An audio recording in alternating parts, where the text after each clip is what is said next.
guys, welcome back to my channel. I'm going to be discussing two books today that I just finished, Clouds of Witness by Dorothy L and The Terminal Man by Michael Crichton. And I have mixed feelings, very mixed feelings about both of these, but I want to talk to you about them. So I'm going to give a brief overview and then I'll tell you my thoughts. The first book, Clouds of Witness by Dorothy L, is the second book in the Lord Peter Wimsey series, and I liked the first book so much, I immediately went and got the second book for my Kindle, it was on Audible. It was during the sale, so I thought I'd just grab it along with The Terminal Man. So I got it, and it's fine. But this starts out with Lord Peter Wimsey. He's away, and he gets told that his brother, the Duke of Denver, has been arrested for murder, and he was accused of murdering his sister's fiance. So it's all a family drama. Peter has to go back, Lord Peter Wimsey has to go back and deal with, the brother being arrested, the sister's grieving her dead fiance, and, it's oh, what's going to happen? I still really liked the characters of Peter Wimsey, Bunter, who's the valet, even the mom, although she's not in it as much, great character, love her. Every time she's in it, I'm put more of her in it. She's a great, well-written, strong female character, and we just don't get enough of that without it being obnoxious. So I think my issue with this one is that there's too many characters, too many people that I didn't care about or are not necessary for the story, and then also it's a lot of red herrings. There are so many oh, could it be this? Could it be this? And I'm no, it's too early in the story. I've got 3 hours left on this book. I know it ain't that. And I think that was what was so frustrating, was they kept throwing these people in your way that you just know are not going to be the murderer, or it's not going to be that's what happened. There was a lot of scandals that, they had to hush up involving the brother and sister, and it was okay. The sister is my least favorite probably character. She's very weak, and then unfortunately, they made another one of the main characters who shows up in the first book too is Charles Parker. He's a police inspector, and he falls really hard for the sister. So every time suspicion falls on her, he's simping so hard for her. She's so innocent. She's so wonderful. How can anyone think that she would be a murderer? And I'm you should be thinking it. You're a police inspector. That's your job. And he just kept being so oh, the simping was too much for me. I was listen, she's one of the worst characters. You are better than this. Enough. And if she would have been a really amazing character, I would have been okay, it makes sense. But I'm hoping that it didn't wrap up with them getting together. So I'm hoping in the next book we just don't address it. Just let that go. He needs to get over it. I'd give this 3 stars. It was fine. Like I said, I think there was too many characters, and it was so much additional things. It wasn't just one or two things thrown in your path to kind of throw you off what's happening. It was so much so much things, but yeah, it was fine.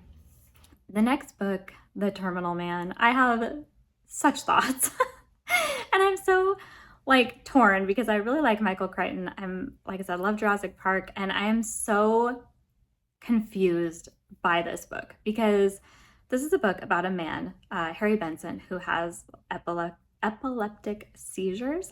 I'm saying all this right. And he is also psychotic. So this is not a good combination. And he's basically having these seizures and then going into basically a he blacks out, and then he will have woken up and have attacked somebody. So the doctors think that if they implant basically a chip in his brain that's a little computer that will zap him kind of every time he has he's about to have a seizure, that they can stop the seizures. And this will not stop the psychotic behavior or his delusions that he has. And he kind of is the worst possible candidate because he believes that we are slowly being taken over by machines. And so they're let us put a chip in your brain. This will, it doesn't make any sense. So of course, the whole first part of this book is discussing and dealing with the brain surgery aspect. And I feel Michael Crichton was I'm smart. I know these things. I know how surgeries would work. I know, and the details. I was looking at this and I'm is this the whole first half of this book? It's just like brain surgery? Yes, it is. And you will know more than you want to know. It's going to be, the surgery, the explanation to the patient. They talk about it with everybody else. They go over the details of what's going to happen, the details of the device that they're actually implanting. It's similar, they say, I think, to a pacemaker. But it's also got like a plutonium core, which means that like it's very bad if this gets damaged in its body. It doesn't seem like the best solution to me, but they go ahead with this. There's a surgery. Obviously, I'm kind of getting into spoilers. I apologize. Spoilers ahead. They do the surgery, and he is obviously like there. So there's a few different doctors mentioned. The female doctor, she's the psychiatrist. In my mind, I just kept labeling her like female doctor. And I guess we should be happy that Michael Crichton wrote better female characters later on. Because she was just female doctor. I think the thing is that his idea of like, I want to represent women in STEM is like, here's a beautiful woman who she's smart too. And I'm like, okay, I believe you. What are you trying to convince? Anyway, so she's Dr. Ross, I want to say. Look at my notes. Yeah, Janet Ross is the female doctor. She's the psychiatrist, and she is very against the surgery because she says, like, this won't do any good. He's still going to have these delusions. He's still going to be psychotic. Like, he will still believe that machines are taking over everything with the addition of now having a machine basically in his head. Does anyone else see the problem here? So there's the other doctors, Dr. Morris, Dr. Ellis, etc. They're like, no, we're going to do it. So they do the surgery, and they, through like, things happening with like orders getting messed up, like they realized that there was some stuff that happened where that he wasn't getting medication that was needed. And so he starts like he's going into like a psychotic state where he's, no, the machines are taking over. And he is, still receiving these shocks that are supposed to stop his seizures, but it's basically like he likes the shocks. So he starts making himself get the shocks so he can have the seizure, which puts him into the state of like, blacking out where he can just do whatever he wants. There's some murder.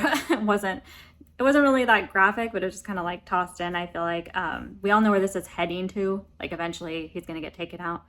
It was just, the writing wasn't that good. I feel like it was really maybe needed a really good editor because it could have been really interesting. And I think the thing is that what he was getting at is that you could get to this place where doctors can implant something that would mind control you, that what they are controlling what you feel. They're shocking you to feel pleasure. They're shocking you from your memories and this, and they're like, we could get to this place where that's happening, where you could have mind control. And I am super like, that's an interesting premise to me. I love the movie Conspiracy Theory, like MK Ultra stuff, like very interesting. However, this book spends so much time on the like, how do we get this thing into your brain? How do we, how do we mess with this? How's the surgery going to go? They should have started with him waking up from the surgery and then explained what happened, because it's like, we don't need all that. It's not that interesting to anyone but Michael Crichton. Love him. Sadly, no longer with us, but like this was so much. And then they could have gone into his, psychotic delusions, how he feels he's being taken over by machines, that people are becoming machines, and, really like played up the kind of like fear factor of that. Like you have this person now that actually has a machine in them that's, psychotic. So yeah, it could have been a lot better. I'm not going to recommend this one because it's just a mess. If you love Michael Crichton, you might just want to like listen to it for the interesting like science aspect. And I do think all of his writing was very ahead of its time. But it was kind of meh to me. Yeah, so that's The Terminal Man. And I have a few more books that I got from Audible, so hopefully I'll be getting to those. I apologize for this lighting. We're about to have a big storm, so like the lighting is really bad.